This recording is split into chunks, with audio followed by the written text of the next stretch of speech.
What rule in your house would no one believe? We had to ask permission before doing anything. Not just big things like going outside or having friends over, but everything. Can I take a step? Can I pick up my fork? Can I scratch my arm? Dad grew up in a house of screaming chaos where nobody listened and everyone just did whatever they wanted, and he swore his children would learn respect. Can I get out of bed? Was the first thing we said every morning. Yes, you may, Dad would call from down the hall. Can I walk to the bathroom? Yes. Can I turn on the light? Yes. Can I use the toilet? Yes. Every single action required approval, and acting without it meant punishment. He'd make us stand in the corner for hours if we did something without asking first, even something as small as blinking too hard or shifting our weight from one foot to the other. Did I give you permission to move? He'd demand. Did those words come out of my mouth? My brother Oren and I got good at it, but our little sister Birdie struggled. She was only 4 when she started the training, and her little brain couldn't keep up with the constant asking. She'd reach for a toy and freeze halfway, tears streaming down her face, looking at Dad desperately. Can you what? Use your words. What do you want permission to do? Can I pick up the dolly? Yes, Birdie, you may pick up the doll. See how easy that was? She had accidents constantly because she couldn't get the words out fast enough. She'd stand in the kitchen doing the potty dance, sobbing, trying to form the sentence while her body betrayed her. Can I please? Spit it out, Birdie. I can't help you if you don't ask properly. She'd be standing in a puddle before she finished the sentence, and then Dad would make her ask permission to cry, permission to clean it up, permission to change her clothes. We couldn't function when Dad wasn't home, which was exactly how he wanted it. Mom had left years ago, and our grandmother would watch us sometimes, but we'd just stand frozen in the living room because she wasn't authorized to grant permissions. We'd go hours without eating, without moving, without using the bathroom, just standing there like statues waiting for Dad to come home and tell us we could exist. School was a disaster because the teachers didn't understand why we couldn't write without raising our hand first, why we sat paralyzed at our desks, unable to turn a page without asking. Oren failed 3 grades before the school gave up and let Dad homeschool us, which meant we never left the house and never spoke to anyone who might notice something was wrong. One night at dinner, Birdie started choking on a piece of chicken. She was coughing and gagging and her face was turning red, and she looked at Dad with huge, terrified eyes.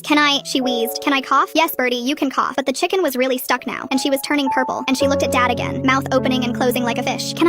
She couldn't get the words out because she couldn't breathe, and Dad just sat there watching her, waiting for her to ask properly. What do you need permission to do, Birdie? I can't help you unless you ask. Oren was frozen in his chair. I was frozen in mine. We'd spent our whole lives unable to act without approval, and our bodies wouldn't move, our mouths wouldn't open. We just watched our sister dying 3 feet away from us. I don't know what broke inside me, but something did. I stood up without asking. I walked around the table without asking. I grabbed Birdie from behind without asking, and I squeezed her little body until the chicken flew out of her mouth and she sucked in a huge gasping breath. Dad's face went white with rage. Did I give you permission to stand? Did I give you permission to touch your sister? No, I said, and my voice was shaking, but I didn't stop. You didn't. And she almost died because you were waiting for a 6-year-old to ask permission to not choke to death. I was crying now, still holding Birdie against me. I'm done asking. I'm done. I walked to the phone without asking, and I picked it up without asking, and I dialed 911 without asking. Dad grabbed for me, but Oren moved for the first time in his life without permission and blocked him. She's right, Oren said quietly. We're done. The police came and they found 3 children who couldn't answer questions without looking for approval first, who couldn't sit down without asking if it was okay, who froze in the doorway waiting to be told they could enter the room. Dad tried to explain that he was teaching us respect, that he was giving us structure, that his family had been chaos and he just wanted order. I was helping them, he kept saying as they put him in handcuffs. I was teaching them how to be good. Dad lost custody that night. Birdie still freezes in doorways sometimes, waiting for someone to tell her she's allowed to walk through.